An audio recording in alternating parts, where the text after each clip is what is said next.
Lorsque le diesel brûle, il produit de la chaleur. La chaleur génère l'énergie nécessaire pour maintenir les moteurs diesel industriels au pic de leur performance, quel que soit le type d'application, sur et hors des routes. Bien que la chaleur soit nécessaire pour générer de l'énergie, trop de chaleur peut gravement endommager le moteur. Le système de refroidissement joue un rôle clé pour maintenir les composantes du moteur à leur température optimale afin qu'ils fonctionnent efficacement.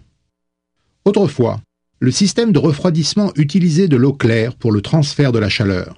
Ceci était suffisant en dehors des mois d'hiver où la température chute et l'eau gèle. Pour empêcher le gel, de l'antigel était ajouté au système. Le méthanol était un antigel courant à cette époque.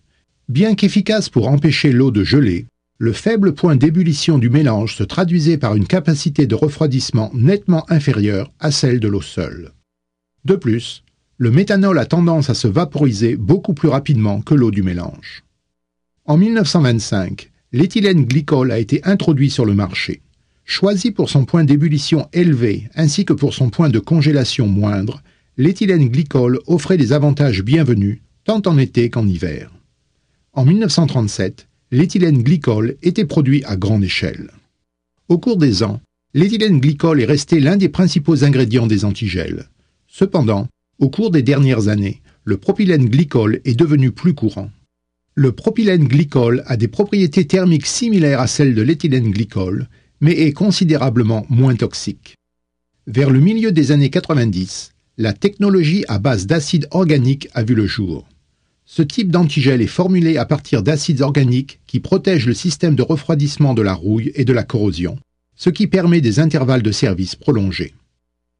Avec cet antigel, des filtres à réfrigérant ont été ajoutés pour protéger le système de refroidissement.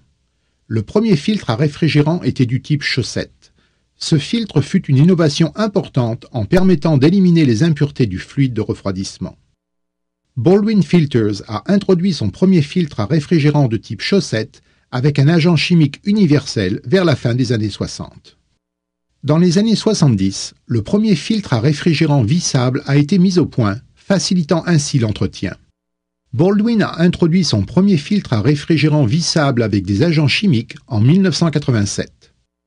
Dans les années 90, des filtres à réfrigérant offrant des intervalles de vidange prolongés ont été introduits.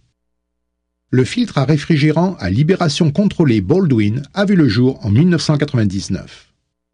Vous en apprendrez davantage sur les caractéristiques individuelles de ces filtres à réfrigérant et additifs à la section Type de filtre.